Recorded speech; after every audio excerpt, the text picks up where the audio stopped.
Hi, I'm Tara from the Marathon Mates.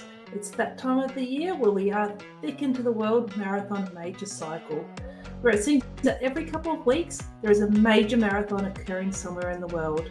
Next week, it's Berlin's time to run. So, we love the Berlin Marathon, and on this episode, we're going to talk all things Berlin Marathon. So, this is going to include everything that you need to know and things that you probably should avoid as well. So, from the Expo to the finish line and everything in between, we've got you covered. We've been there and we've done that when it comes to running. We have the experience and the knowledge, as we are the only podcast in the world with 4 7-star World Major Marathoners as co-hosts. First time saying that one, a little bit weird. This is the Flying Runner podcast. Are you ready to run? Let's go.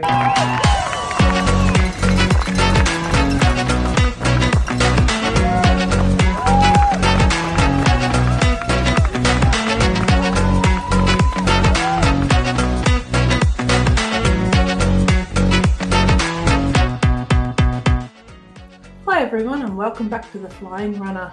I'm Tara from the Marathon Mates and this is episode number 114. Next week, the Berlin Marathon will take place and we can't wait to talk to you about all things that you can expect. From the Expo to the breakfast run and the marathon itself, we've been there and we've done that. On tonight's episode, we will share our experiences and tips to help you get the most out of your Berlin trip.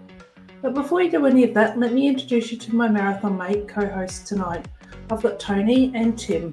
Now, before you ask, I just want to let you all know that Lucia is not with us tonight. She is tied up on a work trip overseas, so I'm pretty sure I don't know how much running she's going to be getting done because she's in Kuala Lumpur, but I'm sure we'll find out next week when she returns. So, guys, how have you all been? And most importantly, how has the recovery been since Sydney? Tony, let's start with you. Yeah, it's a very weird week for me last week. So I had a leadership conference that kicked off on the Tuesday, and it was just really weird. I had the Monday off, as we know, flew back from Sydney, got into the conference. I was walking every morning, up to 3 to 5K most days. Participated in some events that I probably shouldn't have participated in, like a tug of war.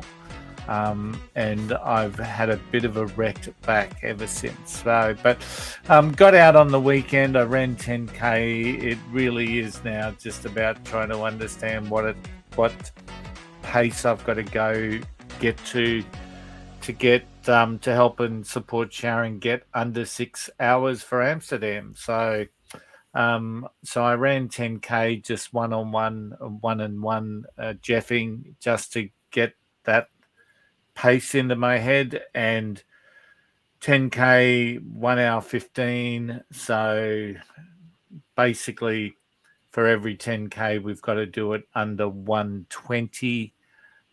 So yeah, I think now it's just trying to support Sharon to get through it. She walked 9K in 1 hour 28.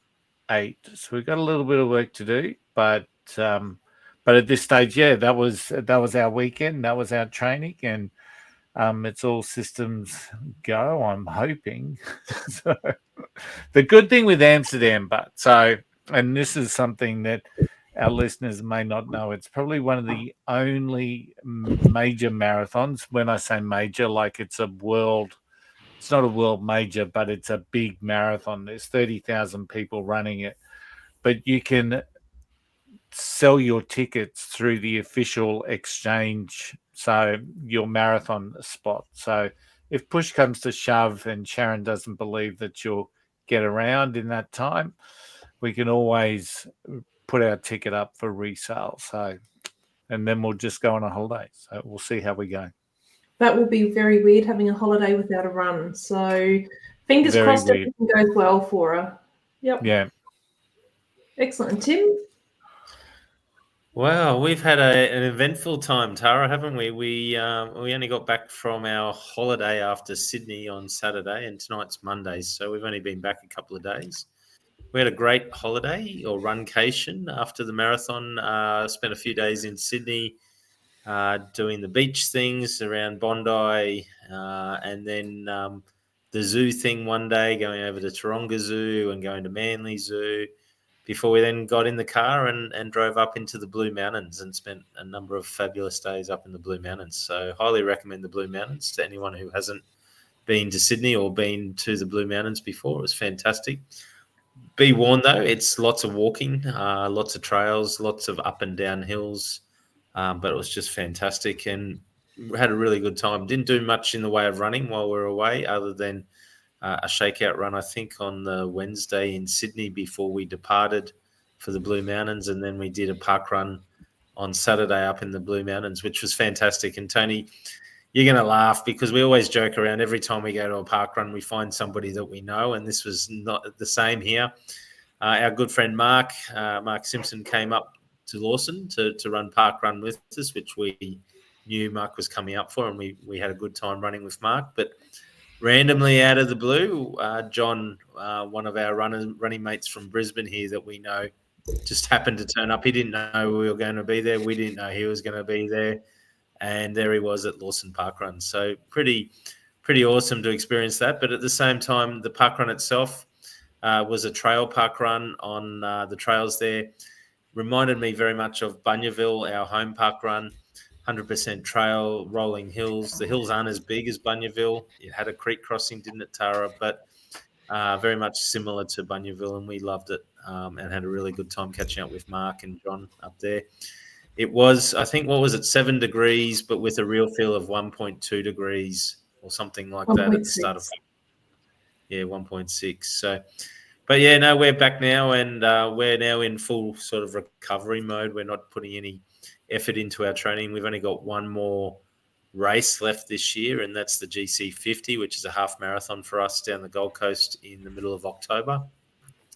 And again, as Tara and I have talked, that will be just an easy run walk for that.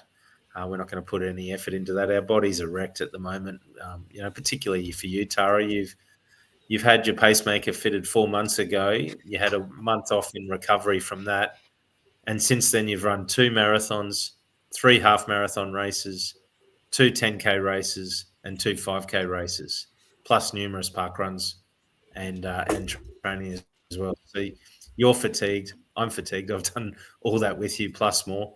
So it's time for us to put our bodies to sleep for the next few months and just, ease up a little bit, enjoy life. Absolutely. And well, I'll also say in the Blue Mountains, for anyone who's done UTA, Tim and I did what's called the Further Stairs.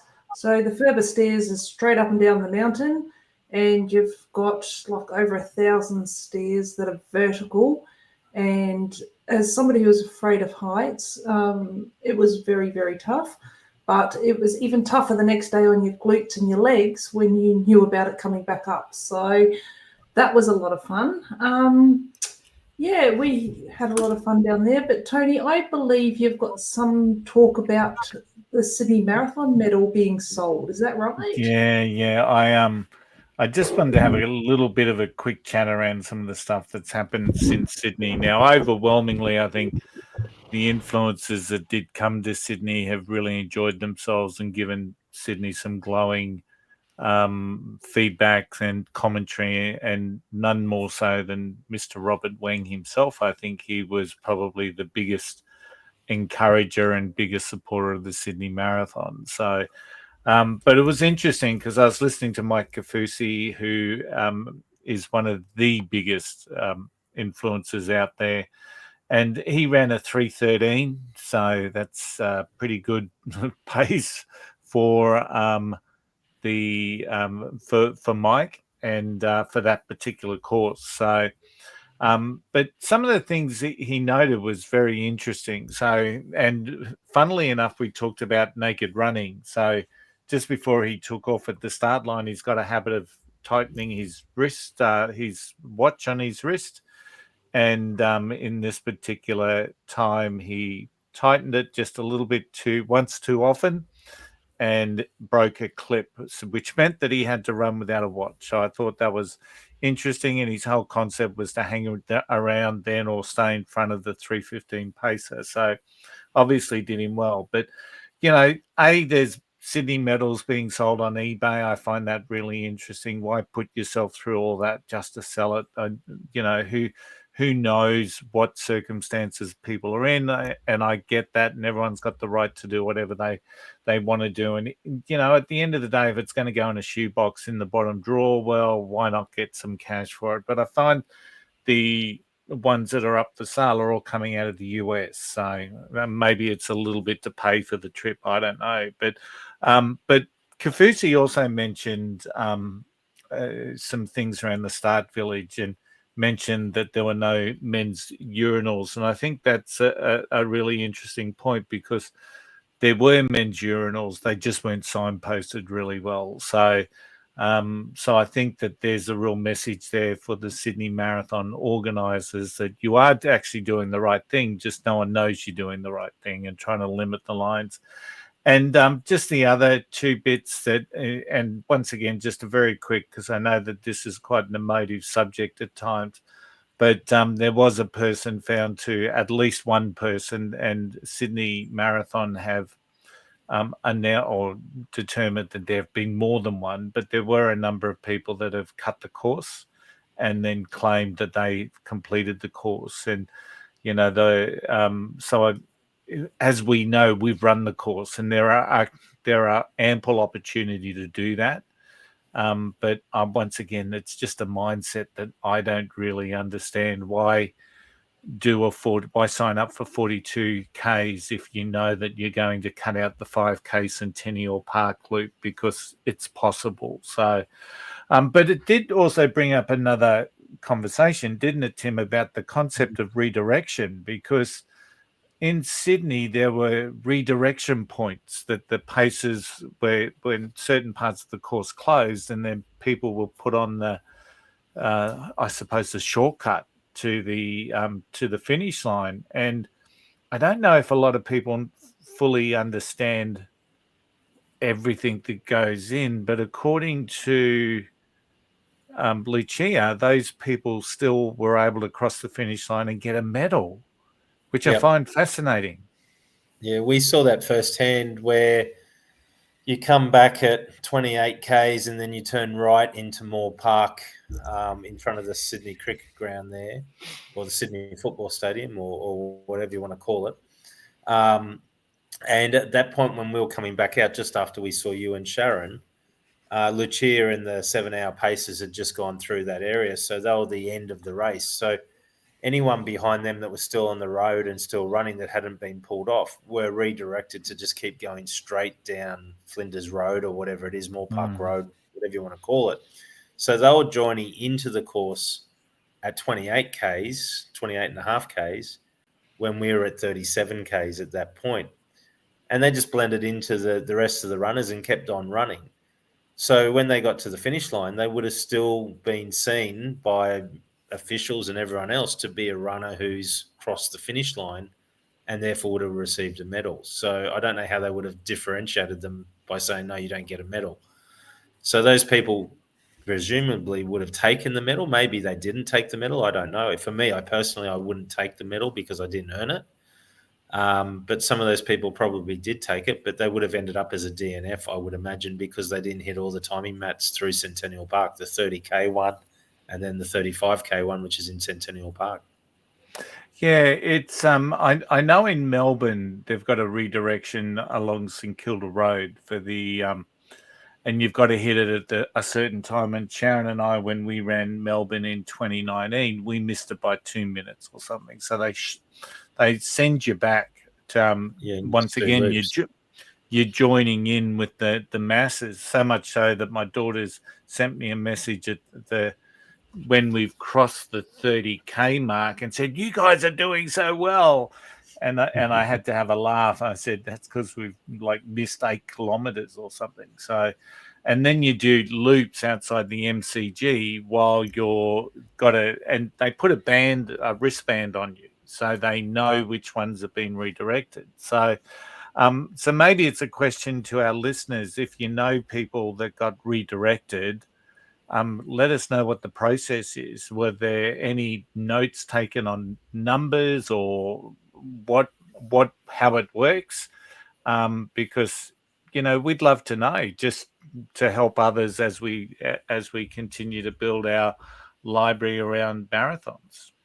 And unfortunately, there were concerns with the timing mats. So even if you did cross them correctly in Sydney, some of those timing mats didn't actually show that you crossed them. So it is a very contentious point, and there has been at least one 7-star finisher who did not complete that 7th star.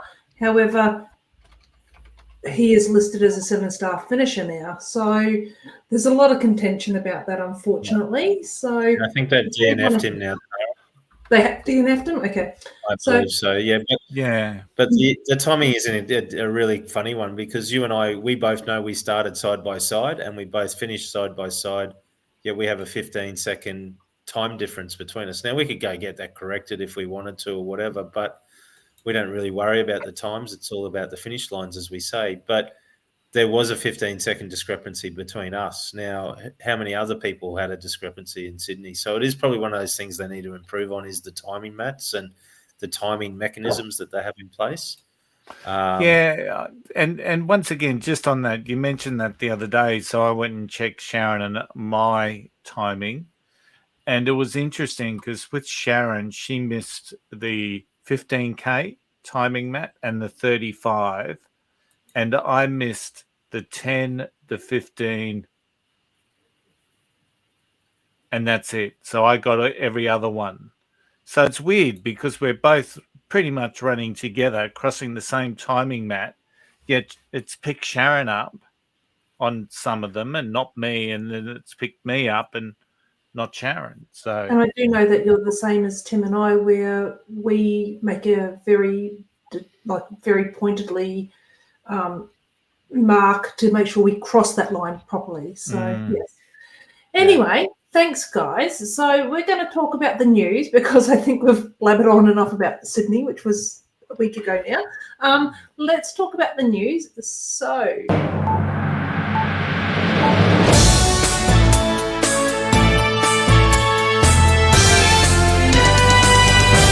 excellent. Thanks. Tim, what's been happening around the world this week for the news? Thanks, Tara. So this first article is probably a week or two old now, but because we didn't do a news segment last week. But Sibiusio Kubeka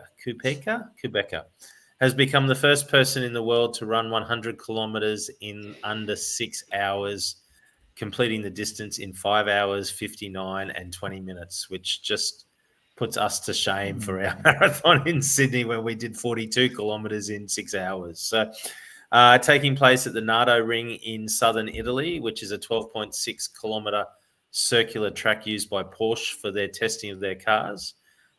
He set off on pace and he was joined by 5 other runners who are elite ultra runners from around the world. So this seems like it was an event that was put on by Adidas. All of them are sponsored by Adidas, all the runners in the event. They're all wearing the Adizero Evo Prime X. And as a result of wearing those magical shoes and the clothing, he was able to complete it, as I said, in 5 hours, 59:20. Now, what does that equate to? For every 5Ks, he was running a pace of 18 minutes per 5Ks, or it equates to 3 minutes 36 per kilometre, or 5:47 per mile, which is just ridiculously quick. Not just for a 5K split, but to do that 20 times over for 100 Ks is just ridiculous. So whilst it appears the purpose of the event was set up by Adidas to specifically chase this world record, either way, the stats are just phenomenal on this one. What do you guys reckon of that? It's a pretty phenomenal pace, I think, for 100 Ks. I don't think it's a record I'm going to be beating anytime soon, and that would be even for one of those Ks, let alone 100 of them. Yeah. I'm just blown away. So, yeah, that is just crazy. So Anyway, good luck to him, and good luck to Adidas for chasing those records and putting their technology on the line. The second bit of news I've got, and I love this one. This is about Eliud Kipchoge. There was a little bit of media fallout, I think, following Sydney. I didn't see it all because I was tied up with travel and holidays, but it seemed that there were members of the media calling for Kipchoge to retire after his performance in Sydney. Now, you've got to remember, he ran 2:08 and he came ninth in a major marathon at 40 years of age. It's pretty good. So he had to he replied with a statement, which I'll read out some key points here. But his statement said, "I trust that I have nothing to prove. I'm privileged to still be running at this age. I'm actually more in love with marathons now just to participate and inspire people. Above all, I'm running for humanity, running for hope, and telling people to come out and run. I came here to tell Australians to please help me. I will help you to make this country a running nation." And I think we achieved that in Sydney. I'm learning that those who are running behind me are the happiest people because they feel it more. They run in a slow way. They learn in a slow way, but they cross the finish line in the happiest way. Guys, I love that. And that is our philosophy. I know Tara and my philosophy, but I know it's a philosophy we talk about regularly on this show as well. Run happy. And the people at the back there, the party people that do it tough, but they enjoy it the most. And I'm really proud he's come out with this statement. I'm really happy to see that he's not thinking about retirement. He just wants to keep running. He enjoys the sport so much. I can see him being an ambassador in the future for Abbott's events. I can see that he'll be lining up next year to go to Cape Town to run in Africa's first major marathon. I can see that he'll come out and do Shanghai in 2027, no doubt as well. And I can see him just being one of these guys that will just keep on feeding through the pack. We know he's not going to win the races, but, we all saw it in Sydney, the sparkle he brought to Sydney and the feel whenever people heard or saw him or thought they got a glimpse of him, it just lit up social media. It was massive. And if he can do that anywhere he goes, you got to be happy with that, don't you guys? Oh, he's so inspiring. It doesn't matter if he's first or if he's last. He is a very inspiring athlete. And I like the fact that he does do it for enjoyment. Like, he's actually realizing that you don't have to be the fastest to be influential in that sport. So I like that. It's good. Yeah, there's lots of stories about people when they did see him on course on one or two of the out and backs that they'd just stop and stand in the center and just video him, and giving up their own race, their own time, their precious minutes that some of those runners had just to get that footage of I was running with Eliud is just amazing. And also some of the footage from Sydney was really quite unique because I sat back and watched the race, and to see people in Centennial Park and some of those other more sparsely crowded areas where people were running, very similar to what Tim did in 2020 at Tokyo, running to the side of the course, keeping pace or trying to keep pace with the elites. And it was just, it was magical in so many ways what Eliud brought to the Sydney Marathon. And I never thought I'd see scenes like that in Sydney. So well done. Yeah, It definitely Michael, felt major, that's for sure, with him there. Yeah, Michael Walton from Travelling Fit, who watched on course from a spectator's point of view, said you could hear the crowd cheering as the first lot of runners coming through. This was at the 38K mark. You could hear as the second wave of runners came through a crowd. And then he said all of a sudden you got this roar, and the roar was louder than the first two waves. And it was Eliud coming along, and he was actually high-fiving people in the crowd and big smile on his face. He knew he wasn't going to win it at that point, but he knew he was going to finish top 10 and he was going to finish another marathon. And he said, Michael said that the noise was so much louder for Eliud than it was for anyone else. Now, if he can bring that level of excitement for the next 3-4 years to races around the world, that's only a positive, isn't it? 100%. Hey, and just very quickly, one thing I heard during the week, and it was on the World Marathon Talk podcast, is Daniel Romachuk, one of the men's wheelchair racers, actually had a collision and a crash with the Sydney Marathon with a spectator, with a pedestrian. So that's I hadn't heard it anywhere else, and that's the only place I've heard it. But I'm hoping that obviously Daniel, he dislocated his shoulder apparently. So, and I'm hoping that that spectator or pedestrian wasn't doing something stupid or something. So, but yeah, there hasn't been a lot of talk about that, but that's what they talked about on the Marathon Talk podcast.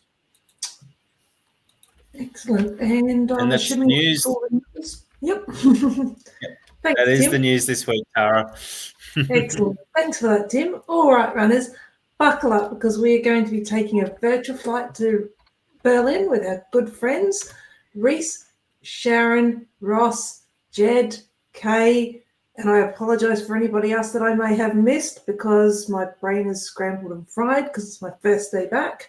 And they are going to be lining up for their very first Berlin Marathon.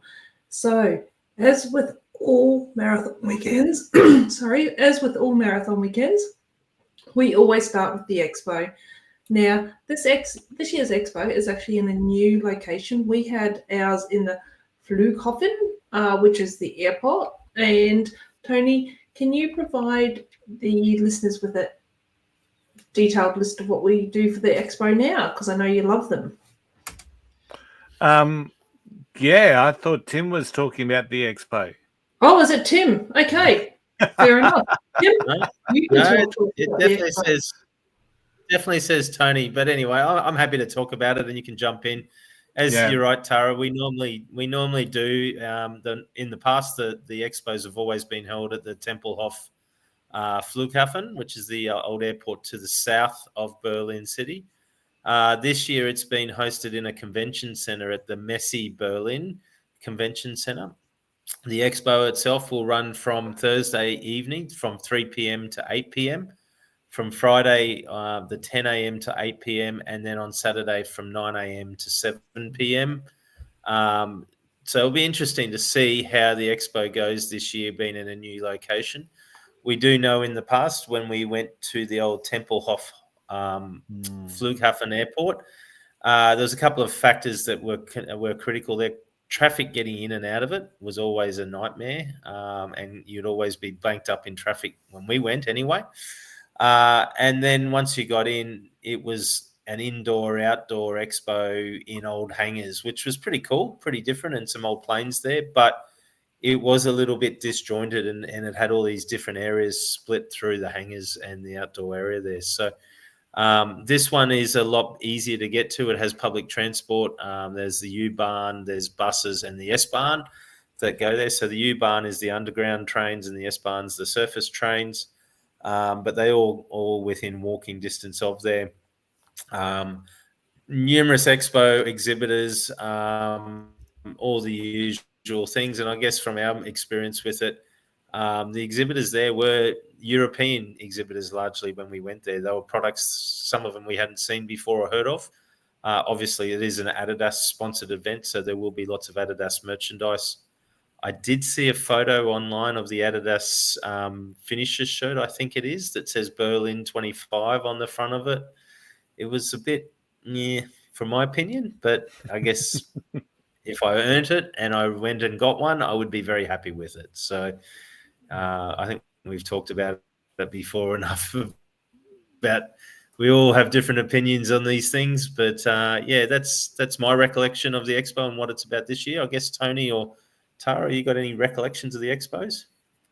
I remember the Berlin one being very busy. That's really what I can remember. And getting our wristbands as we went through, and you had to show your passport to get the wristband, and couldn't take it off again. Yeah, I think the expo itself, was, as Tara was saying, really busy. I think it's unique where they put the wristband on you, and I think that that's a positive. More marathons should look at how do they control the fact that people picking up the bibs are the people that are actually going to run. But yeah, I find it interesting that they've moved it. I would support everything that you've talked about there, Tim, in terms of traffic, because I think we caught a train there. And I can just remember walking out of the train station and across a couple of roads, and there were just people everywhere. So I think it was easier for us. I think we walked back from the expo, if I remember rightly, and it was easier to do that than what it was to go catch another train because the trains were just crowded. So interesting, they've made a change, but I've got no doubt it will be a good one because they also had that separate area for the Inline marathon. So the expo sort of had a couple of different parts. They had the sponsors area, then they had the non-sponsors area, and then they had that other area for the inline skaters, which I know we're talking about in just a little bit. Excellent. And Yeah. so Tony, Sorry, Tony. Tara. The only other thing I would recommend is if you are visiting Berlin, it is still worthwhile if you can to get out to the old Tempelhof airport. It's a Nazi era airport built in the 1930s, and the architecture in there is very very different for an airport, but it is still set up as if it is an airport and an operating sort of field as well, isn't it? I've walking down through the check-in baggage hall was quite a sight. It was I unique. guess. It was very unique, wasn't it? Yeah. Excellent. So, Tony, because Tim took the expo, we're going to let you do the next one. So, as there always is, well, normally there is before these events, there's a short race the day before the marathon. And it's the same as Berlin, as all the other races. In fact, in Berlin, there are actually 2 races which are held on the Saturday beforehand. So, do you want to talk about that? Because I know that one of them is a Generali breakfast run. And Tim and we did that one in 2023. I'm not sure if you did it or not, but that was a free run. When we did it, you didn't pay for it, you didn't get a medal, but you did get a great breakfast afterwards. And it was in the old Olympic Stadium. Is that right, Jim? Yes.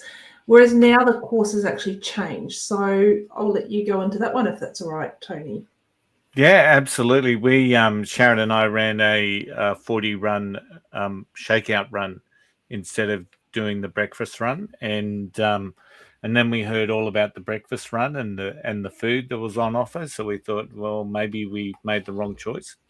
But once again, I think we've talked about this. Every major now seems to have that 5K event, whether it's the day or 2 days before, like it is in Boston. But so the day before the legendary Berlin Marathon, you've got the unique opportunity to run the last 5 kilometers of the original course, experience the finish through the Brandenburg Gate. So very much like the finish line coming into the Opera House.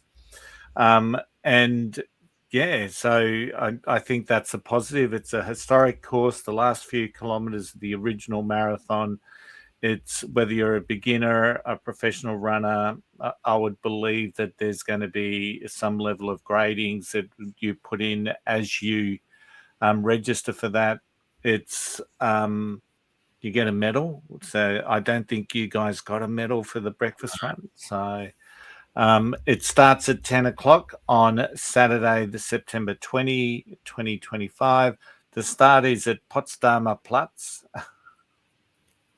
I hope I said that right, and I hope I didn't offend anyone in Germany. And finishes on, I'm not even going to attempt that, but it's after the Brandenburg Gate, right? So it's 5K. How long? There's a time limit. There's an hour from crossing the starting line. And you must collect your number in person. So that's the 5K race. It looks pretty cool, to be honest. So, yeah. Do people we know are running that this year, you two? I don't know. I'll have to have a chat to the 5 above mentioned people and see if any of them are doing it, because we'll try and get a bit of a rundown from them after the race as well to see what they thought of Berlin. So that'll be good. Yeah.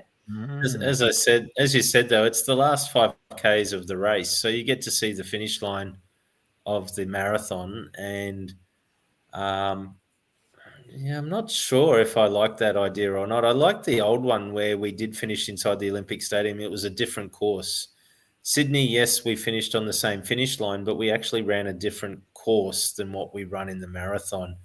In New York, you run a different 5K course than what you run in the marathon. You finish at the same finish point, but you actually run a totally different course. Chicago's the same, and Boston's the same as well. Yeah. So, but Tim, it's the last few Ks of the original course. So if you compare the 5K course to the marathon it is a bit different, course, isn't it is slightly different. So yeah, because when you get onto den Linden, you then turn right as opposed to turn left, which is what you do in the marathon. So yeah, that's different.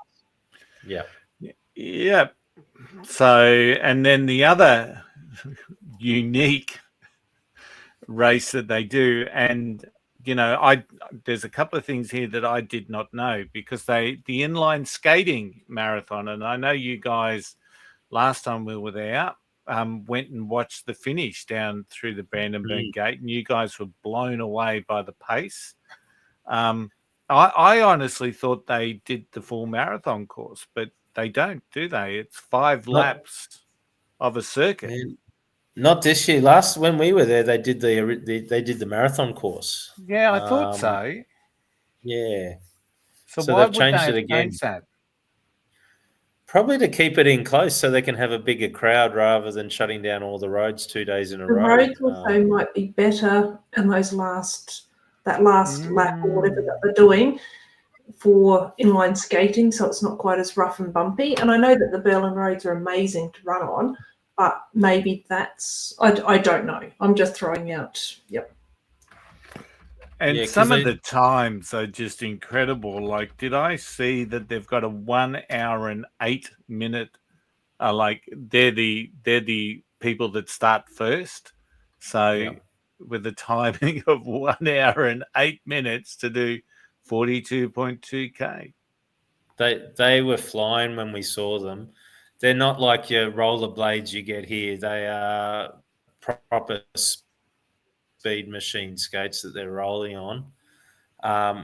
Looking at the course starts at the same start line as the marathon does.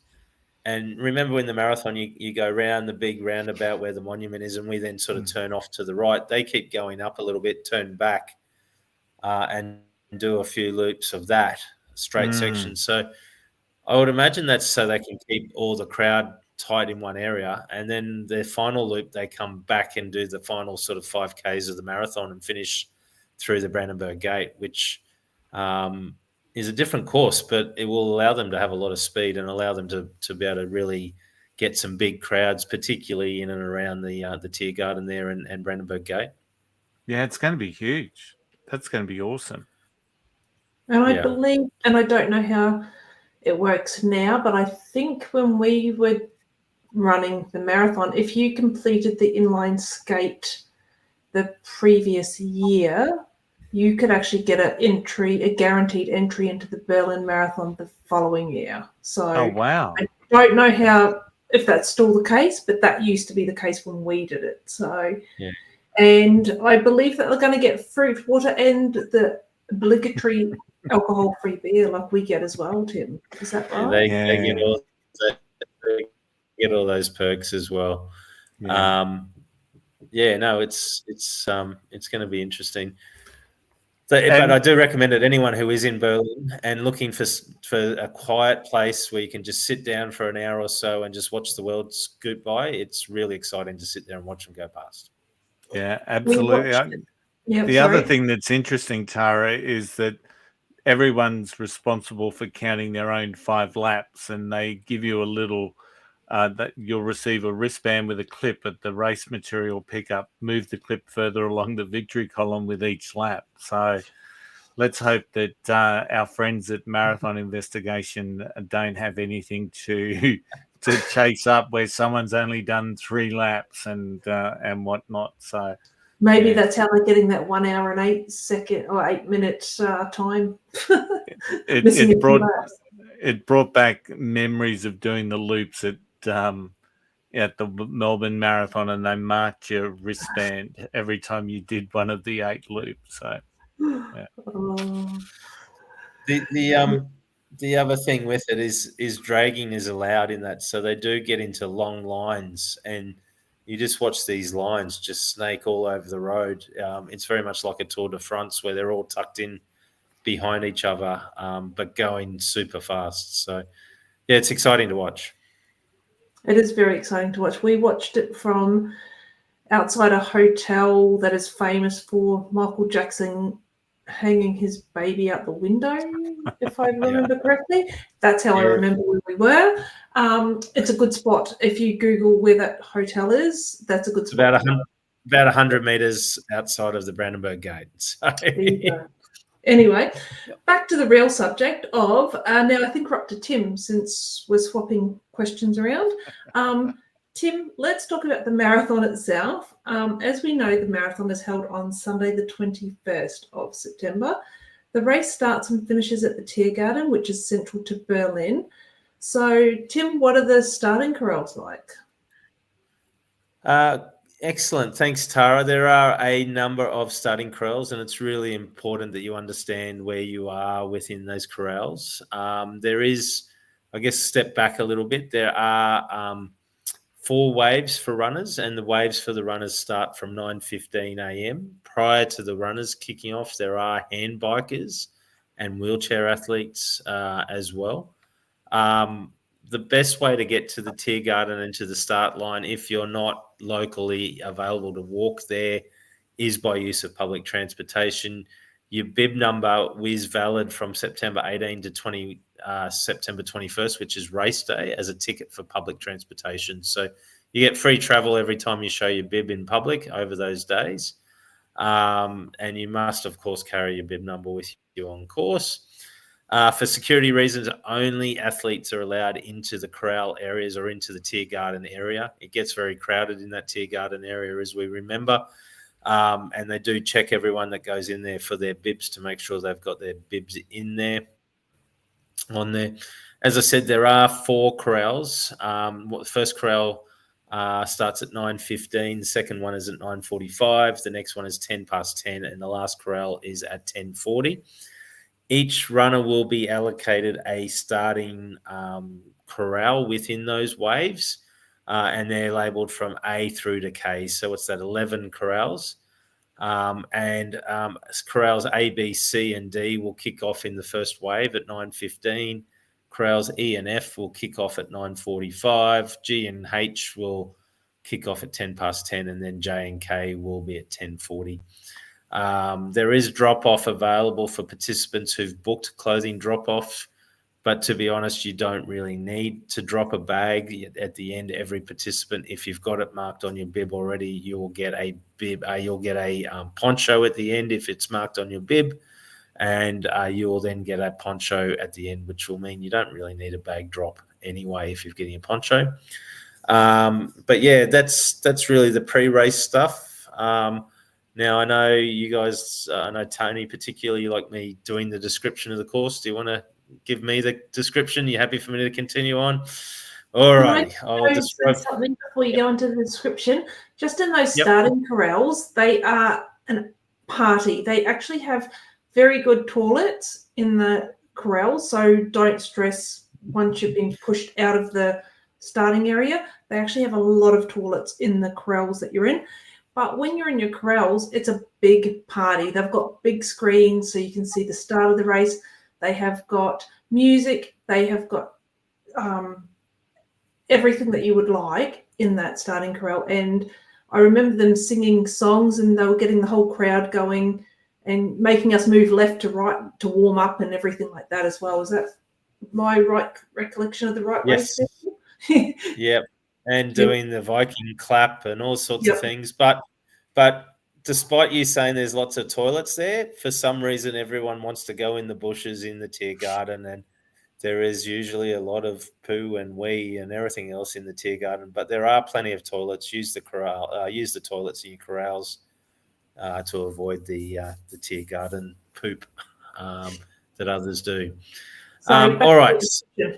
Yeah, so the course itself, the course starts and finishes in the Tiergarten. The Tiergarten is a central park in Berlin. It's a very famous park that was established for the former German rulers back in the day. And for the first 2.5 kilometers, it's a dead straight run straight down from the Tiergarten, and you head out of the Tiergarten before you do a big sort of a right turn all the way around Berlin. So the first couple of kilometers, it's about 7 kilometers. You're fairly close to the Tiergarten. I remember when we turned it over at about 7 k's, you turn over the Spree River, and you can start to hear, when we ran through, the finishers coming through the finish line at that point. In our year, it just happened to be the one and only Eliud Kipchoge who won that year, and we could hear all the noise associated with him coming through there. As you run through that area, it is very much the old eastern part of Berlin, very Russian-centric architecture through the first half of the race. About 8 or 9 k's, you start to head further away from the Tiergarten on your loop as you keep continuing your way around. Now, I'll be up front. The course is pretty much completely flat, despite what's on Tony's shirt there, which shows that there's an elevation at 30 kilometres. There is no elevation at 30 kilometres. It is a completely flat course all the way, which is why it runs so fast for the elites. It does snake its way around. As I said, you go from the old eastern part of Berlin under the communist control, and then you start to move around into the western side of Berlin, which is run through the 3 quarters that were there: the French, the German, the British, and the US quarters. And you'll notice changes in architecture. You'll start to notice the facades on buildings start to look a bit prettier. You'll start to notice that there's really good leafy line streets. The first half of the course, I didn't remember or didn't recall seeing a lot of leafy line streets, a lot of trees. It was very much hard concrete environment.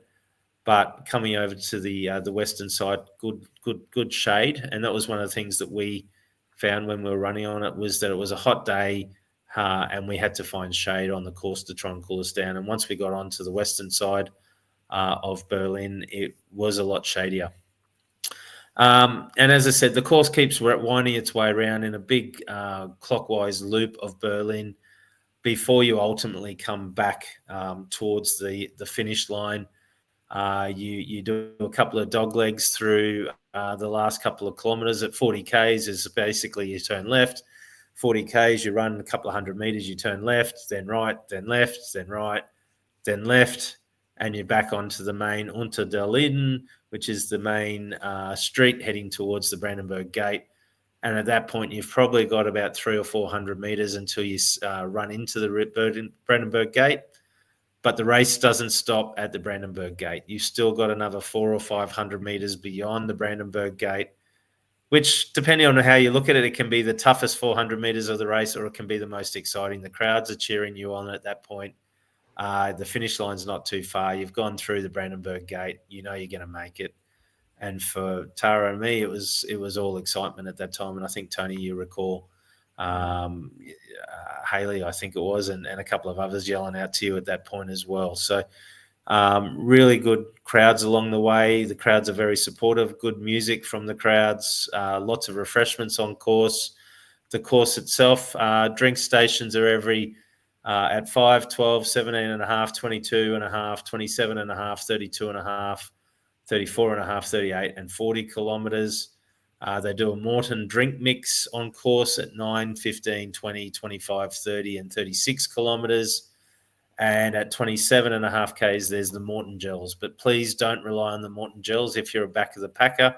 When we got to the Morton gel stand, it was all empty and there was no Morton gels. There was plenty of them dumped on the road, but none that we could take, that we could use.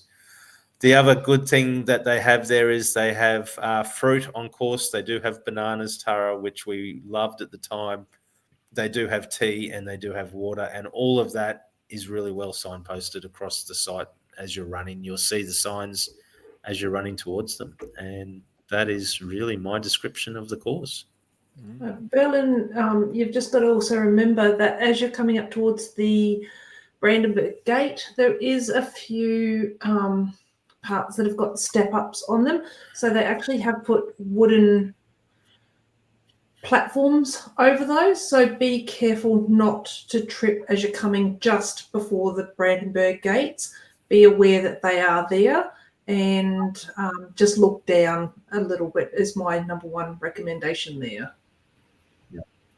The other thing to highlight, the road surface is really good to run on from what I recall. And the other thing I really liked about Berlin is they had walked the course beforehand, and anywhere where there was a pothole or a crack or a bit of an uneven surface, that actually put orange spray paint around those holes or cracks or potholes, or blue or whatever it was, so that you could clearly see them as you're running through, which I thought was fantastic. But the road surface itself, I can't fault it. Really good surface to run on, really flat and fast. And alcohol-free beer at the finish. Yes, and it actually is a really nice alcohol-free beer, so you'll appreciate it on a hot day. Thanks, Tim. As usual, that was another fantastic description of the course and what to expect on race day. So, Tony, we discussed the finishers medal a couple of weeks ago, and we know that we always run for the bling. So Berlin has got a very special marathon because it has beer at the finish line, but it also does a really good medal. Now, the medal we got, it was good, but this year's medal was amazing. I want this year's medal. Do you want to describe it for us? Yeah, I won't describe it because we did it on the show the other week, but it's got the Brandenburg Gate on it, which I think is pretty. So I'm just going to wait for them to go on eBay, Tara, and I will see if I can pick one up for you. How's that? So, I can't wait. But yeah, I tend to agree. It's iconic with the Brandenburg Gate, and hopefully they stay there. The way that it's suspended on the ribbon with the German national colours, I think, is also incredibly important. On the obverse side opposed to the reverse side. Absolutely. So obverse and reverse. So, but if you do want a description, we talked about, I think, 2 episodes ago. So naked running episode. Oh, and that's why I didn't know, because I wasn't on that episode. So I apologise to our listeners. Yeah. Well, Tony, do you want to talk about what we can expect at the finish line then? Well, I actually enjoyed getting through the finish line at in Berlin. So it seemed that wherever you were going, someone was offering you something, right? So whether it was fruit, whether it was non-alcoholic beer, there was more drinks available, tea, water. It was just really cool because there was a heap of stuff that was being offered. So ample places for you to sit down, take your shoes off or retie your shoes or whatever. There are there changing rooms and showers? Apparently there are. So I didn't know because our hotel was that close. But we just if you want a shower, just don't you should take your clothes with you. I'm hoping you should too. So I don't necessarily think that there's much place for marathoners to put all their smelly, dirty stuff in a bag and run away. How did bag drop work, Tim? I can't. You have to get it added to your bib. So remember when we signed up, you either had the choice of a bag drop or a poncho. Poncho, yeah. And you got it added onto your bib. It was a logo that they stuck onto your bib. Yeah. It was did you do a bag drop the day before or something like you did for Sydney? No, it was done on the day. It was done on the day, yeah. It was done on the day? Okay.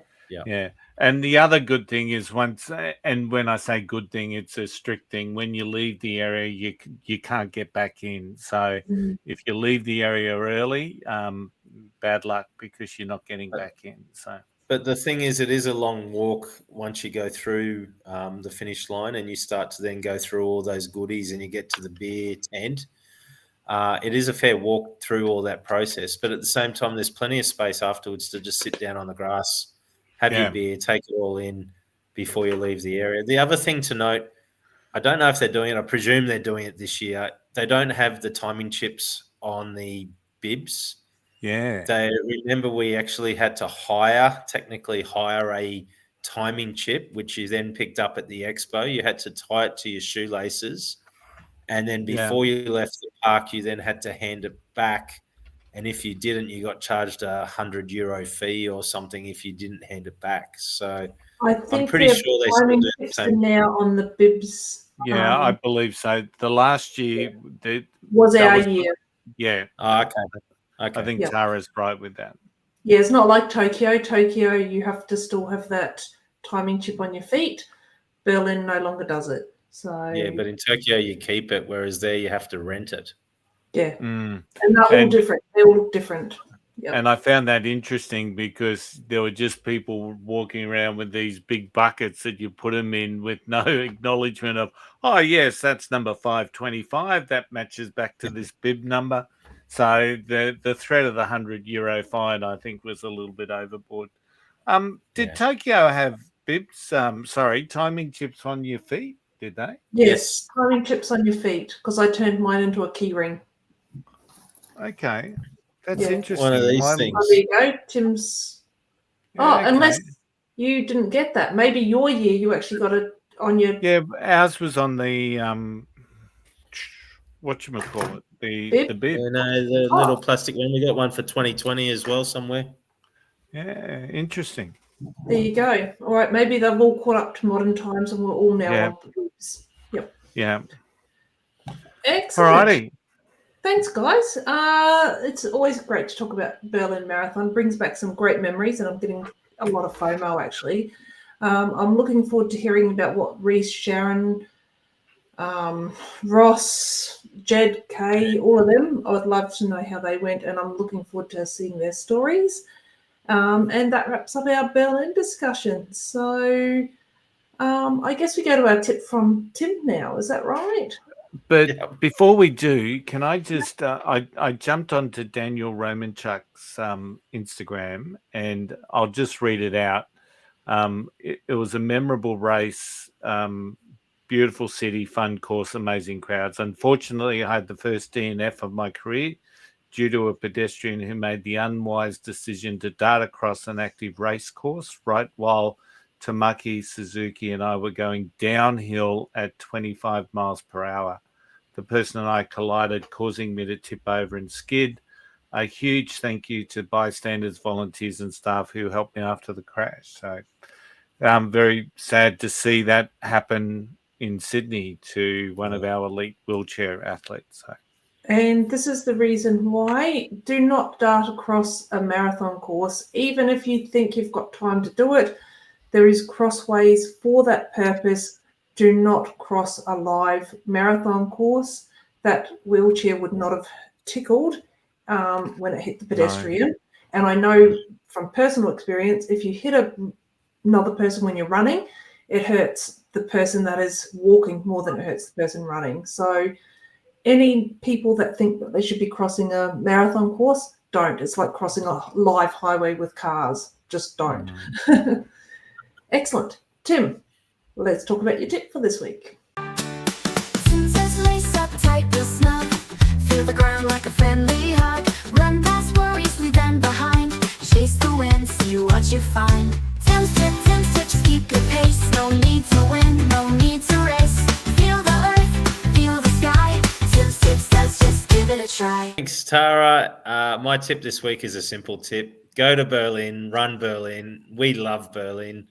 It was not somewhere I really ever wanted to go as a city in the world or go and actually run the marathon there. But after being there and after talking about it now, I have FOMO. I loved it. I want to go back there and do it again. Take some time to go there, run the event, take in the history of it, do a bike tour like what we did a day or two beforehand. And what was it, fat bike tours or fat tire tours or something we did where it was a hop-on, hop-off tour of the historic locations. Berlin has got so much history going for it, the good, the bad, and the ugly.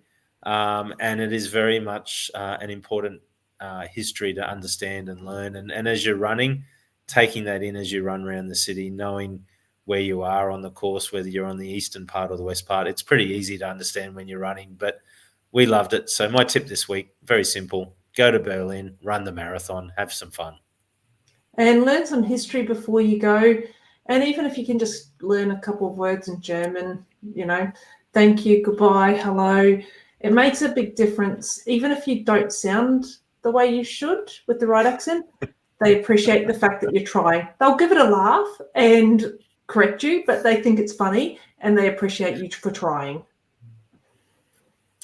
That's it. Auf Wiedersehen. So this episode is about to end, but before we do that, Tony, what is on for next week?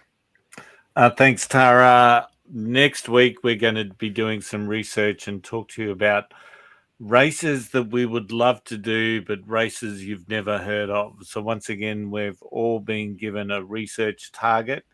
We're going to dig deep, find races which you should be putting on your bucket list. So very, very interesting episode it should be, from small races in the middle of nowhere to big races in cities which may not be well known. From the quirky to the sublime, we will talk to you about these races and why you should be looking to go beyond the majors to experience a different sort of fun. As we keep saying, we are the only podcast with 4 7-star world major marathoners. As usual, it'll be another great episode and definitely one not to miss.